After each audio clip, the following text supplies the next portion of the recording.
रात का सन्नाटा था और राजनंदिनी आश्रम के चारों तरफ अजीब सा डरावना माहौल पसरा हुआ था।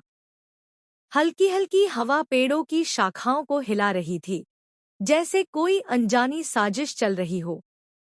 इसी बीच अनु धीरे धीरे आश्रम के दरवाजे की ओर बढ़ रही थी। उसके चेहरे पर डर तो था, लेकिन उससे कहीं ज्यादा उसके अंदर सच्चाई जानने की जिद थी। उसे पहले से ही शक था कि इस आश्रम के अंदर कुछ बहुत बड़ा छिपा हुआ है, और आज वो उस सच्चाई का सामना करने आई थी। जैसे ही अनु ने आश्रम के अंदर कदम रखा, उसे एक अजीब सी बेचैनी महसूस हुई। चारों तरफ सन्नाटा था, लेकिन ऐसा लग रहा था जैसे कोई उसे देख रहा हो। उसके दिल की धड़कन तेज हो चुकी थी, लेकिन उसने खुद को संभाला और आगे बढ़ती गई। अचानक उसे कुछ आवाजें सुनाई दी, धीमी, फुसफुसाती हुई आवाजें। अनु ने चुपचाप उन आवाजों का पीछा किया और एक बंद कमरे के पास पहुंच गई। कमरे के अंदर से जो आवाजें आ रही थी, वो सुनकर अनु के होश उड़ गए। ये आवाज किसी और की नहीं, बल्कि राजीव भाटिया की थी। अनु का शक अब यकीन में बदलने लगा था।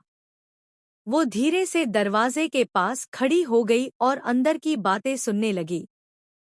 राजीव किसी से फोन पर बात कर रहा था और उसकी आवाज में एक खतरनाक साजिश की झलक साफ दिखाई दे रही थी। राजीव कह रहा था, सब कुछ प्लान के मुताबिक चल रहा है। किसी को कुछ पता नहीं चलना चाहिए। अगर अनु को जरा भी शक हुआ, तो सब खत्म हो जाएगा। ये सुनते ही अनु के पैरों तले जमीन खिसक गई। उसे समझ आ गया कि राजीव कोई बहुत बड़ा खेल खेल रहा है, और वो खुद भी इस साजिश का हिस्सा बन चुकी है।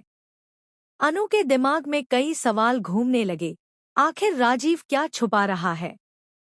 क्यों वो सबके सामने एक अच्छा इंसान बनता है और पीछे से इतनी खतरनाक चालें चलता है? अनु ने फैसला कर लिया कि अब वो पीछे नहीं हटेगी। चाहे कुछ भी हो जाए, वो सच्चाई को सबके सामने लाकर रहेगी। उसी वक्त अचानक दरवाजा खुल गया और राजीव सामने खड़ा था। उसकी आंखों में गुस्सा और हैरानी दोनों साफ दिख रहे थे। अनु को देखकर वो चौंक गया, लेकिन जल्दी ही उसने खुद को संभाल लिया और मुस्कुराने की कोशिश करने लगा। अनु, तुम यहाँ क्या कर रही हो? उसने सामान्य बनने की कोशिश की, लेकिन उसकी आवाज में घबराहट साफ झलक रही थी। अनु ने बिना डरे उसकी आंखों में देखते हुए कहा, अब ये नाटक बंद करो राजीव। मैंने सब सुन लिया।